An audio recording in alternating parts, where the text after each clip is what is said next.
everyone, I'm Anna Huthmaker with Huthmaker Violins, and you found another one of our Students Stuck at Home series. Now, this is kind of funny, but several teachers actually sent me emails to remind me that I never did a video about the parts of the instrument. So you would think that would have been one of the first ones we would have done. But the good news is now that almost all the videos are out there, people can pick and choose, and you can show this to your beginners, so hopefully they can learn all the parts of their instrument. Now, most of the parts apply to all four: violin, viola, cello, and bass. So we're going to start with those. And we're going to start at the very top. This is the scroll, and I think that you probably all already know that. It's hand carved, it's one piece of wood. And we actually, did you know that we call these things that stick out the eyes?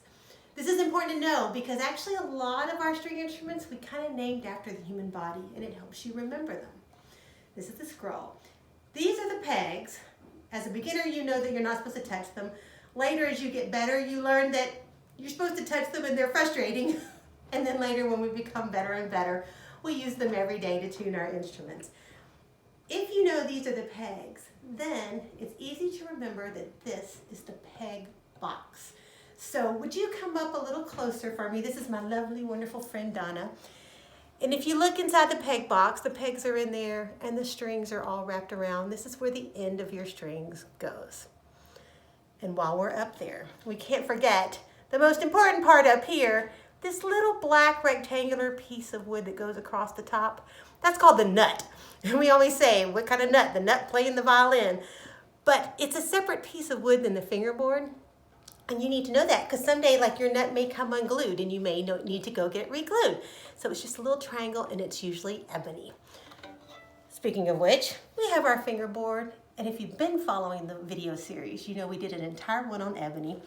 This ebony was probably from Africa because it's that gorgeous black color, no brown streaks. And this is the neck. So we started with the eyes up here and now we have the neck just like you have a neck. And the neck slopes down to these. We call these the shoulders. And we use that term even more with the cellos and the basses because we tend to hug our instruments and we tend to wrap around across the shoulders, but these are the shoulders. Also, along the side of your violin, we call this entire area the ribs. It is the side also, but the ribs. So we're going still with that whole idea of it's kind of like the human body. Now let's go back to our front here. We call this the front, but if this is the front, what do you think this might be? This is the belly. So when people say, oh, the belly of the violin is a high belly or a low belly, they're talking about how much this curves up and down. Now this bridge right here, the bridge is the piece of wood that is not varnished. It is not painted. It is not glued on. It is not stapled on. It is held there by pressure. And that means that if you accidentally were to drop your violin, or in the winter, all your pegs come loose and your strings get loose, this bridge will shift, it will move, sometimes it will fall off. When that happens, you need to take it to your teacher. Oftentimes your teacher can put it back up for you. If not, go to the local violin shop. Putting a bridge up is pretty easy. The thing to know, it's always got to stay straight. And please don't let anyone glue it onto your violin. This is number one. The bridge, when it falls down, and I said often your teacher can put it up, often you might have to go to the violin shop. A lot of that will depend on the part that's inside. There's a lot of things going on inside, and you may have seen our video on what's the inside of my instrument look like. The part that you need to know about right now is the sound post. It is a dowel, and if you look in the F-hole on this side, you can see it in there. It is also, just like the bridge, it's not painted, it's not colored in any way, it's not glued in, it's not nailed in.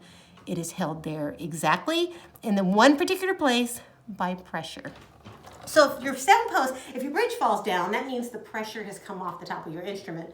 Then your sound post very well could fall down. And often then you do need to take it to the violin shop. It's not something you can easily put up. If the sound post happens to fall out of the instrument, don't throw it away. Don't think it's trash. It's expensive to carve a new sound post and it's difficult. It's a very skilled job. So take it with you to the violin shop and say, please put my sound post back in my violin. I just mentioned these, but it's important because all the instruments have them. These are called F-holes. Some people call them sound holes. And I did a video all on F-holes and their different decorations and the different patterns, and you should check that out because it's kind of cool. We have the 4 strings, of course. All the instruments have those. This is the tailpiece. Now, your tailpiece is wood or metal. Your tailpiece might have fine tuners in it. That's what these things are sticking up. And violins and violas and cellos, they come several different ways. This tailpiece, the fine tuners are built in, so it has all 4. With some of them, you have a choice. Like this is a wooden one we could put on a violin. I could put 1 fine tuner or 2 or 4, whatever I chose. So when you look down and you go see the symphony play, a lot of them may only have 1 fine tuner. That's pretty common. Most of you probably have 4. And I want you to notice this black thing here at the bottom. This is the tail gut. Now this is the little baby tailpiece. It's very cute. But I want to show you because you can see that red tail gut really easily. The tail gut actually holds the the tailpiece on the instrument. And it's under a ton of pressure. You'd be shocked how much pulling is going on.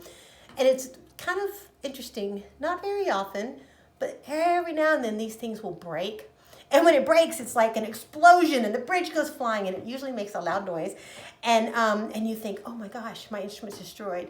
It's just this one little piece and it's kind of not that big a deal. You just go and get it fixed, not very expensive. But tail guts, they hold it all together. Also, the end button. That's what the tail gut's wrapped around.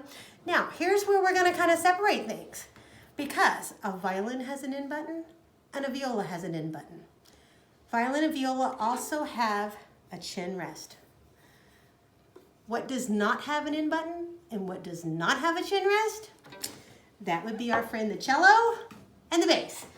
Now, I didn't bring a bass out here to put on top of the counter, but you've seen lots of them in my videos. You see the tail gut here? It comes and it wraps around the end pin. Cellos and basses have an end pin. Now this is a fancy black carbon fiber end pin. A lot of your end pins are priced silver.